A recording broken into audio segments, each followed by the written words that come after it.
Everyone, अस्सलाम वालेकुम। Welcome back to live with Kainat and welcome again back to my new blog. और आज cultural day, तो first of all happy cultural day. और यार मेरी तबीयत इतनी ख़राब है, अभी डॉक्टर से मैं होकर आई हूँ और मेरी आवाज़ नहीं निकल रही है, इतना सर में दर्द है। मैं ऐसे ही पड़ी थी, पर फिर हमने कहा कि वैसे ही शाम हो गई है, अब चलते हैं कहीं पे, थोड़ा सा सेलिब्रेट करते हैं, तैयार वैयार होते हैं। तो प्लीज़ इग्नोर मी, क्योंकि आज मेरी आवाज़ भी बहुत ख़राब है, सच में गले में बहुत दर्द है। तो लेट्स गो। तो अभी मैंने अपने बालों का हेयर वॉश करा, क्योंकि मैंने ऑयलिंग करी थी तो बाल बहुत ख़राब लग रहे थे। अभी इनको स्कल करते हैं और उसके बाद हो जाते हैं रेडी। यार वैसे ही बहुत देर हो रही है, अब मेरा मूड ख़राब हो रहा है, मेरा दिल करे मैं कहीं ना जाऊँ, बस सो जाऊँ। इधर ये अपने में अलग लगी पड़ी है।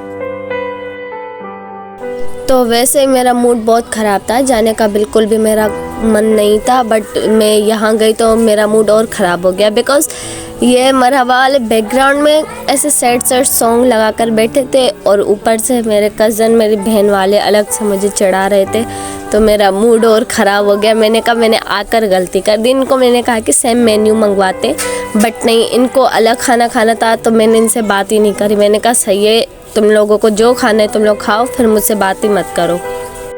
पर मैंने मरहबा में एग्जैक्ट इतनी रश पहली बार देखी है। सब लोग कहते ही हैं कि ये छपरी टिकटॉकर्स की प्लेस है, तो एग्जैक्ट यार ये है। मेरी वॉच बार बार उतर रही थी, मैंने कहा पहनूंगी ही नहीं मैं। फिर मैंने ख़ुद के लिए शावरमा मंगवाया था, मैंने ये खाए और हम लोग यहाँ से निकल गए। आयशा और मेरे कज़न बोल रहे थे कि अब मॉल चलते हैं, बट मेरी तबीयत बहुत ख़राब थी, मैंने कहा अब मैं कहीं भी नहीं जाऊँगी। इन्होंने बहुत फोर्स करा, तो हम लोग जैसे कि आधे रास्ते से फिर वापस आ गए, क्योंकि मुझे सच में बहुत ज़्यादा चक्कर आ रहे थे। फिर मैंने कहा कि अब हम लोग बिल्कुल भी नहीं जाएंगे, मुझे तुम लोग घर लेकर चलो या मुझे छोड़कर फिर तुम लोग खुद अकेले चले जाओ।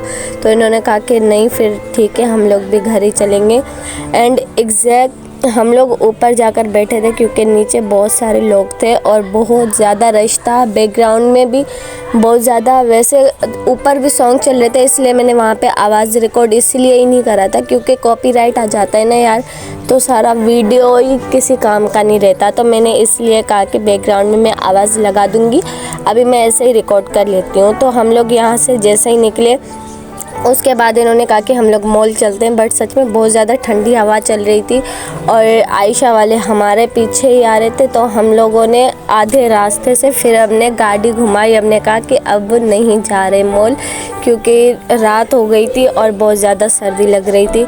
और इनको लग रहा था कि आफ्ताब को लग रहा था कि इसकी लाइट ख़राब हो गई है, बट नहीं, आयशा इसको तंग कर रही थी फालतू में। इसने गाड़ी रोक दी और हम लोग मेन रोड पे खड़े थे। ये सब अपने चिल में लगे पड़े थे, बट किसी को मेरी परवाह नहीं हो रही थी कि मेरी इतनी तबीयत ख़राब है। स्टिल खैर कोई बात नहीं। उसके बाद फिर हम लोग शहर में रुके थे, क्योंकि आयशा को ये बलून लेना था और हमने खाई थोड़ी सी बिरयानी, क्योंकि इन सबको फिर से बहुत ज़्यादा भूख लगी थी, भुक्खड़ लोग हैं ना। So don't forget subscribe. Bye, अल्लाह हाफिज़।